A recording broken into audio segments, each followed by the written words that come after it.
Merong kapansin-pansin na batang babae sa Gilas Women Under 16 dahil kakaiba ang galawan nito at pinapasayaw lang lahat ng bumantay sa kanya na para bang hindi babae kung mag-dribble. At hirap na hirap din bantayan ng mga kalaban ang batang to dahil sa sobrang bilis niya, sabayan pa ng kanyang mga acrobatic layup, kaya talagang marami siyang pinapahiyang kalaban. Kung sino ba ang batang to, halika't ating pag-usapan.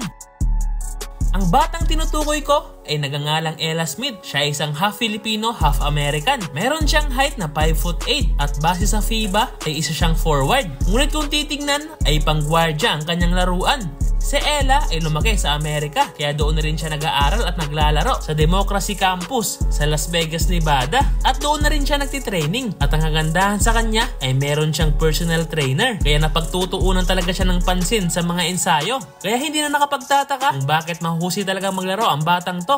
At sa kakatapos nga lang na FIBA Women's Asia Cup Under 16 ay si Ella Smith ang nanguna sa ating national team. Kasama niya sa koponan ang isa pang mamaw rin na si Stephanie Reyes. Nakakapag-average si Ella Smith sa FIBA ng 11.4 points, 6.6 rebounds, and 3.2 assists per game. Not bad para sa isang katulad niyang 16 years old na batang babae. Merong skill si Ella ng pagiging scoring machine sa kanyang team. Katunayan pinangunahan nga niya ang Gilas Women laban sa Korea at nakapagtala siya ng 21 points sa laban na yon, dahilan para makuha nila ang panalo. Meron din siyang kakayahang pumukol sa loob at labas ng paint dahil isa rin siyang sharpshooter sa 3-point line. At ang isa talagang kinabibiliban ko sa kanya ay ang kanyang ball handling na para bang girl version siya ni Kyrie Irving dahil kayang-kaya niyang pasayawin lahat ng bumantay sa kanya. At dahil meron din siyang speed kaya palagi niyang naiiwanan ang kanyang kalaban. At ang nakakatawa pa sa batang to ay kayang-kaya niyang gumawa ng mga acrobatic layups kaya panis na panis talaga ang sumabay sa kanya. At marami ding mga nagsasabing magandang bata daw si Ella Smith kaya nasa kanya na daw lahat. Magaling na mag-basketball, meron pang itsura na pang beauty queen. Samantala, napakagandang ang tignan na meron tayong katulad ni Ella Smith sa ating Gilas Women na merong legit talent sa paglalaro. At dahil nga naglalaro siya sa Amerika, kaya siguradong malayo ang mararating niya sa larangan ng basketball. At kung pala rin pa, ay malay mo makapasok siya sa WNBA balang araw, di ba?